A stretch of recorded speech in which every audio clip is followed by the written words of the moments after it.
Kyle Kuzma is heading back to the Wizards. I don't think I expected this one. It's a 4-year, $102 million deal. This is a big deal for Kyle Kuzma, and he is a Wizard. Were you surprised to see the name Wizards and Kyle Kuzma again, Dave DeFore? You know, after watching the Wizards for like the last month, Yeah. is this a move that feels like it's in line with what they've been doing? Not necessarily. No. But that being said, I wonder if their options for sign and trades just dried up.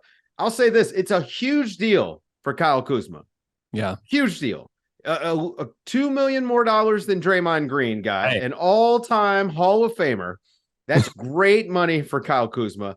Do you know how big the sweaters are going to be that he can purchase now? I mean, he's going to buy the biggest sweaters ever. The only thing bigger than the contract is going to be the sweaters. Now, this is actually a fine deal for Kuzma and a little bit of an overpay for the Wizards. But with that being said, Kuzma is a big asset. He is a good player. He is a good big wing who is willing to shoot, and that has tremendous value. He's a good defender. I like Kuzma a lot as a player, and I actually am really good with this contract, even for the Wizards.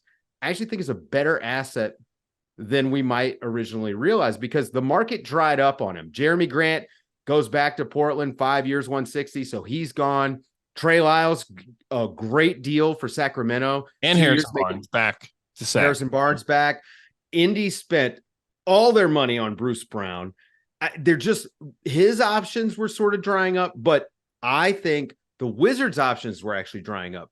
He was their last asset to deal. He was the last piece that was going to bring him something back. So keeping him around, he's still a good player, totally fine with your young guys, good locker room guy, like not a bad person to have around. You could see him and Jordan Poole probably scoring a lot of points together. And then maybe you flip him at the deadline. Maybe you're moving him next summer for a piece. He is a guy who is going to contribute to winning somewhere. Some winning team's going to want him. Yeah. If this is a continuing the asset move, great. If this is a, hey, I think we might have something here move, then stop. Well, we don't have to pretend. We don't have to pretend. Like this is not, there's no way Kyle Kuzma is not seeing year 3 of this deal in Washington. Yeah. Period. Yeah. I think I agree with that. This isn't quite out of the OKC rebuild playbook. They didn't do stuff like this. They wanted the cupboard completely bare, and they wanted minutes for their young guys to come in and see what they got. I mean, it's a little bit like the Ennis Cantor. But they were too good when they had Cantor, though. This is the teardown. This was, if they kept Chris Paul and then they brought back Kuz, this would be like that year where the weird Chris Paul year with he and Schroeder and SGA. This better be a continuing the asset move, which I think I would bless that. I think that's good. I think that's a good idea. It could actually get you maybe a first round pick or two, in return. And so I think that will be valuable for them. I also just question, like, Bilal Coulibaly is like, he's like the face of the franchise right now. Like, hey, he's the future to be really good. I don't know that much about Kuz. I don't know if Kuz is like the right guy to learn from. Maybe he is. He's worked really hard. He wasn't supposed to be this kind of player. And so maybe having somebody like that to learn from might be good for him. Also somebody to just take pressure off of him because Jordan Poole and Kuzma, that's where all the attention's going next year. Hey, and Coulibaly can kind of get better in the background a little bit.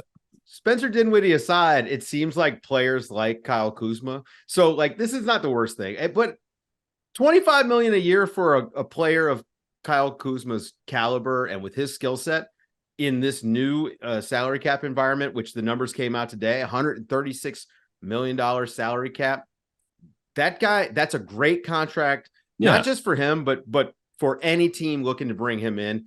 I think it's an asset play. I expected a sign and trade scenario with Kuzma because I just think Washington's done pretty well to get a little bit of something on every single guy they needed to make a decision on. And I just think maybe the deals weren't there and they maybe do a slight overpay with Kuzma to keep him around so that they can maintain that asset. And you can see a scenario. We get to the trade deadline. Kuzma would start for a lot of contenders. Mm-hmm. And you could see a scenario where we get to the trade deadline, like maybe Minnesota is like, hey, we really could use Kyle Kuzma's skill set, which I think they could. We'll do this. They don't have any picks, of course, but they have assets. You know, it'd be pretty easy to see a scenario where a team like Chicago overperforms and tricks themselves into trading for Kyle Kuzma. So this is a smart play because losing Kyle Kuzma on the open market for nothing was the worst case scenario for them. So bringing him back, who cares? You're going to lose next year anyway. Kyle Kuzma there or not, you're still going to lose. You're in the pole position for a top 3 pick next year. So just keep him around and hope you can get something at the deadline. Kyle Kuzma, get your shots, get your cash, and stay locked in at The Athletic.